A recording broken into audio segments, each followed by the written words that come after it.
Correct use of verbs, right forms of verbs, subject verb agreement. বিভিন্ন শ্রেণীতে এই টপিকটা, এই আইটেমটা একটি অবিচ্ছেদ্য অংশ বা অঙ্গ, যে পরীক্ষায় এবং সিলেবাসে আমাদের অন্তর্ভুক্ত থাকবেই।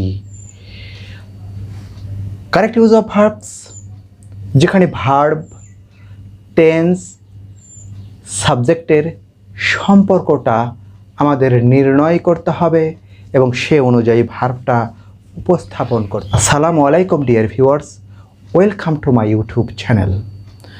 আজ আলোচনা করছি এইচএসসি পরীক্ষায় বিগত সালে আসা, এবছরও আসা এবং ভবিষ্যতেও আসার মতো একটি গুরুত্বপূর্ণ কারেক্ট ইউজ অফ ভার্বস প্রশ্নের সমাধান বিষয়ে। Please stay connected with my channel and subscribe my channel. আমরা প্যাসেজটি আগে পড়ে দেখব যে আসলে কোন টেন্স নিয়ে কথা হচ্ছে।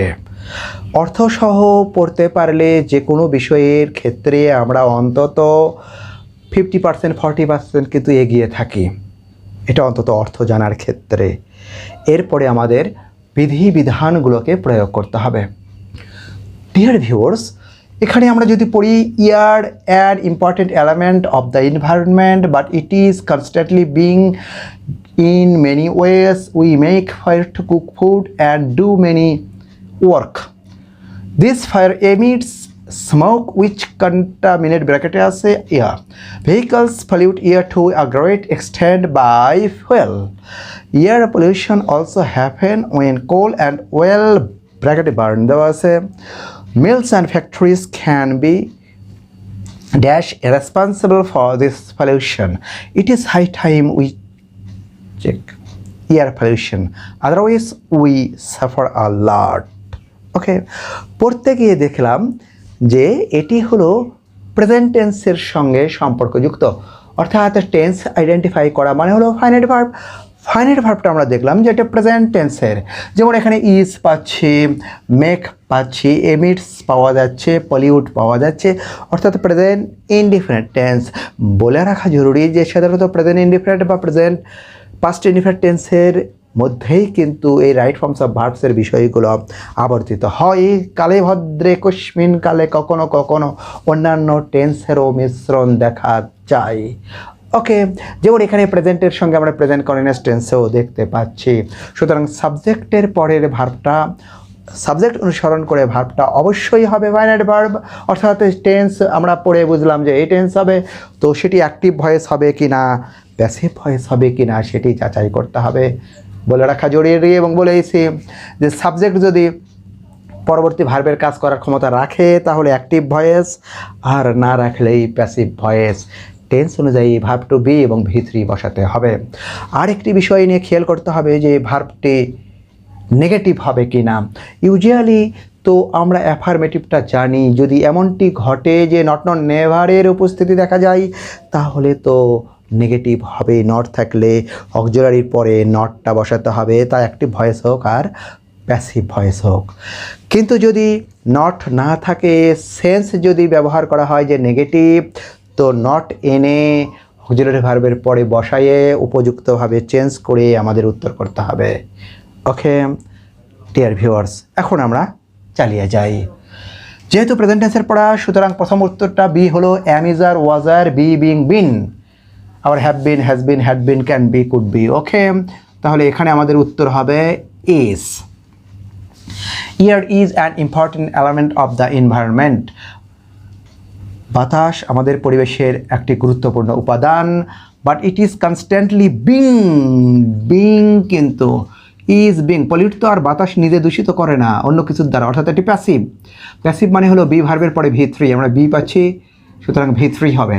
তো বলে রাখি যে আরেকটি কথা যে সাধারণত বিং, বি, হ্যাভিং এগুলোর পরে কিন্তু V3 হয়, আর এটি প্যাসিভের অর্থে V3 হবে। সুতরাং উত্তর হলো পলিউটেড। ওকে, এরপরে আমরা আসি, তাহলে বাতাস বিভিন্নভাবে দূষিত, অবিরতভাবে দূষিত হয়। We make fire to cook food and many work. এখানে বলে রাখি মেক হলো ফাইনাইট ভার্ব, আমরা আগুন জ্বালাই খাবার রান্না করার জন্য, এটা হলো নন ফাইনাইট ভার্ব। তো ডুটা কি হচ্ছে এবং এটা করার জন্য, অ্যান্ড যেহেতু তার মানে এটাও এবং এটাও করার জন্য, তাহলে টুর পরে আমরা ইনফিনিটিভ হিসেবে কী বসাবো? যদি আমরাই করি মানে এই সাবজেক্টে যদি কাজ করে তাহলে অ্যাক্টিভ, যেমন এটা অ্যাক্টিভ, আর যদি না পারে তাহলে প্যাসিভ। এই নন ফাইনাইট ভার্বের প্যাসিভে দেখা গেছে টুর পরে কিন্তু বি দিয়ে V3 করতে হয়, আর অ্যাক্টিভ হলে V1। সুতরাং এটি যেহেতু আমরাই করি, সুতরাং উত্তর হবে do. Okay, this fire emits smoke which, আর এই আগুন ধোঁয়ার সৃষ্টি করে উইচ, যা কি? তো এটি হলো রিলেটিভ প্রোনাউন, কার পরিবর্তে বসেছে? স্মোক। রিলেটিভ প্রোনাউন স্মোকের পরিবর্তে বসেছে। সুতরাং এখানে এই ভার্বটা এটা হলো ফাইনাইট ভার্ব, কারণ রিলেটিভ প্রোনাউনের পরে ফাইনাইট ভার্ব বসবে। কাকে? এই অ্যান্টিসিডেন্টকে অনুসরণ করবে, এবং টেন্স প্রেজেন্ট ইনডেফিনিট টেন্স, এবং এটি কি অ্যাক্টিভ, কারণ এই আগুনই কিন্তু কী করে? ধোঁয়ার সৃষ্টি করে, এবং এই ধোঁয়াই কিন্তু বাতাসকে দূষিত করে, যেহেতু এটি অ্যাক্টিভ ভয়েস। সুতরাং উত্তর হবে হলো কন্টামিনেটস। কেন এস হলো? কারণটা হলো স্মোক হলো সিঙ্গুলার, সাবজেক্ট সিঙ্গুলার নাম্বার হলে অ্যাক্টিভ ভয়েসে প্রেজেন্ট ইনডেফিনিট টেন্সে ভার্বের সঙ্গে এস বা ইএস যোগ করতে হয়।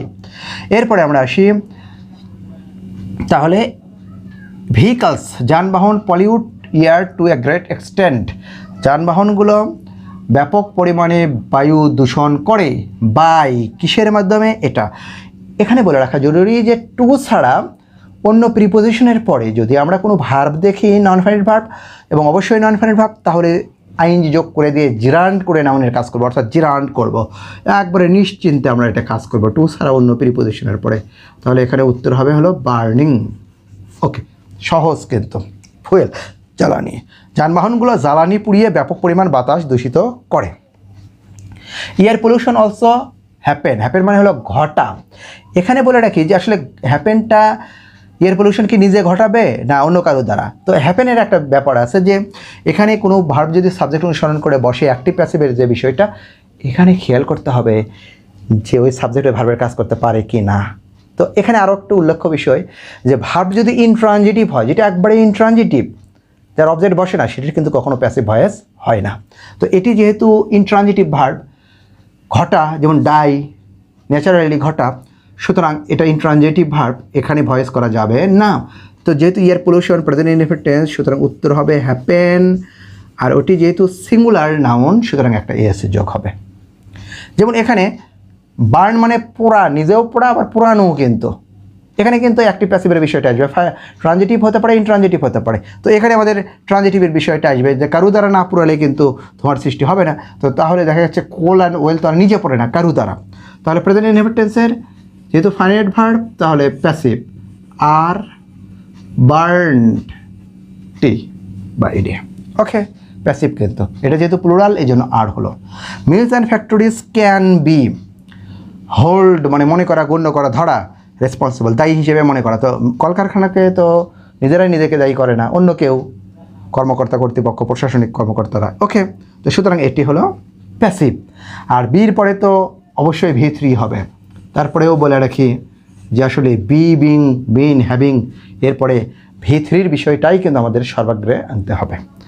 এরপরে আমরা আসি it is high time it is high টাইমের যে সূত্রটা, যেটা আমরা কম্প্লিটিংয়েও করেছি, special use of words and ফ্রেজের ক্ষেত্রেও করি, যে সাবজেক্ট থাকলে V2 করতে হবে। Okay, checked, it is high time we checked our pollution. এটা কিন্তু মনে রাখবো যে যদি সাবজেক্ট না থাকলে টু চেক হতো, টু ইনফিনিটিভ, আর সাবজেক্ট থাকবে V2 হবে ইট ইজ হাই টাইম থাকলে।